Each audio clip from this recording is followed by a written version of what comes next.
महाभारत का एक दौर था जब युधिष्ठिर यानी कि धर्मराज युधिष्ठिर ने अपनी सत्ता के लिए, अपनी कुर्सी के लिए जुए में अपनी पत्नी, अपनी धर्म पत्नी द्रौपदी का वस्त्र हरण करवा दिया था। और आज का युग है, ये कलयुग है, जब सत्ता के लिए अपनी धर्म पत्नी का यहाँ पर चाहे अपमान हो, चाहे कुछ हो, लेकिन सत्ता ना जानी चाहिए। सत्ता में जो लाभ मिलता है वो ना जाना चाहिए, उसके लिए कुछ भी करने को उतारो।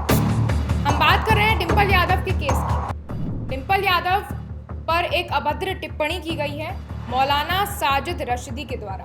अब ये पूरा मामला क्या है आपको बताते हैं। असल में दर्शकों, कुछ दिन पहले आप ये तस्वीर देख सकते हैं। कुछ दिन पहले अखिलेश यादव अपने कुछ सांसद और विधायकों के साथ एक मस्जिद में गए थे और साथ में आप देख सकते हैं ये है उनकी पत्नी डिंपल यादव भी यहाँ पर मौजूद है। अब इस तस्वीर के बाद विवाद शुरू हो गया। विवाद क्या शुरू हुआ? एक टीवी न्यूज़ के डिबेट शो पर मौलाना साजिद रशीदी पहुंचते हैं और विवाद इस तस्वीर को लेकर ये होता है कि क्यों अखिलेश यादव अपनी पत्नी के साथ मस्जिद में गए। और मस्जिद में गए तो गए, डिंपल यादव की कपड़े पर, उनके वस्त्र पर जो उन्होंने साड़ी पहनी हुई है उस पर विवाद छेड़ दिया मौलाना ने और उनको एक अभद्र टिप्पणी उनके ऊपर की। वो अभद्र टिप्पणी बतानी तो नहीं चाहिए, लेकिन हमें बताना पड़ेगा क्योंकि इस देश का दुर्भाग्य ये है कि कुछ भी लोग बोल के चले जाते हैं और ये सोच लिया जाता है कि इस पर हम अपनी आवाज़ ना उठाएं। मौलाना ने डिबेट में डिंपल यादव को नंगा कहकर पुकारा और एक बार नहीं, दो बार नहीं, कई बार पुकारा। और इसके बाद शर्म की बात यह है कि अखिलेश यादव और उनकी पार्टी के लोगों ने इसका विरोध तक नहीं किया। जैसे हमने बोला कि महाभारत का युग था जब वस्त्र उतरवा दिए गए थे और आज कलयुग है। अब हम आपको महाभारत के और इस कलयुग के दौर का फर्क बताते हैं।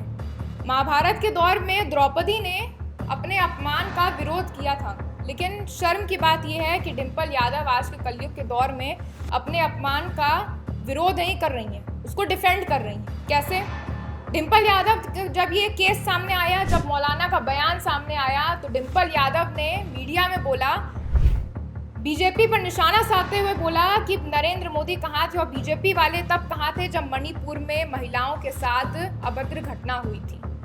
वो सही बात है कि मणिपुर की घटना बहुत दुर्भाग्यपूर्ण थी, महिलाओं के साथ जो हुआ वो बहुत गलत था, लेकिन इस तरह से अपने आप को डिफेंड करना, आपको ही डिंपल यादव जी, आपको ही, आपका ही अपमान किया गया है, आपको ही नेशनल टेलीविजन पर एक मौलाना के द्वारा नग्न कहकर पुकारा गया है। वो अलग बात है, उनकी सोच बहुत ही छोटी है, बहुत ही गिरी हुई सोच है। इस तस्वीर को मैं फिर से दिखाना चाहूँगी। ये उन्होंने साड़ी पहनी हुई है, कहाँ पर आपको उनका कोई भी शरीर का अंग कह सकते हैं वो दिख रहा है।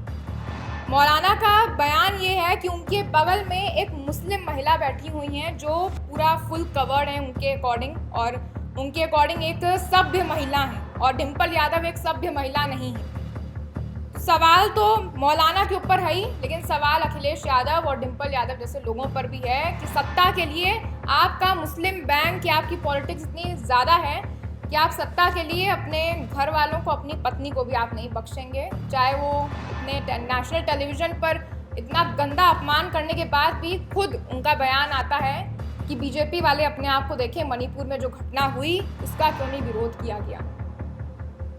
जो ये मौलाना ने ये अभद्र बयान दिया है, मौलाना साजिद रशीदी, उनके बारे में आपको बता दें ये पहली बार नहीं है उन्होंने ऐसे बयान दिए हैं। पहले भी कई चर्चा में रहे हैं, हर 2-3 महीने में कुछ ना कुछ बयान दे देते हैं। पहले उन्होंने सोमनाथ पे भी बयान दिया है, पहले उन्होंने चुनावों में भी कई बार नेताओं पर अभद्र टिप्पणी की है, महिलाओं पर टिप्पणी करते ही आते हैं। लेकिन दर्शकों, सवाल ये है कि जितना ज़माना मॉडर्न होता जा रहा है, आप ये गौर कर रहे होंगे, सोशल मीडिया पर उतना ही लोगों का दिमाग भी भ्रष्ट होता जा रहा है। जितना अपने आप को मॉडर्न बता रहे हैं, उतनी ही दिमाग की जो सोच है वो और छोटी होती जा रही है।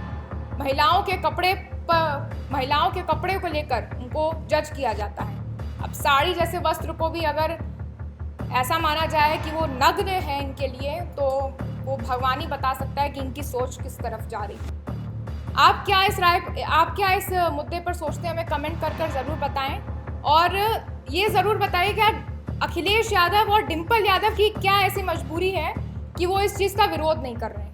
कि अपना अपमान करके राजनीति में अपने आप को इतना स्थापित करना कि अपना अपमान भी उनके लिए सहन करना जो है वो मुकाबिल है।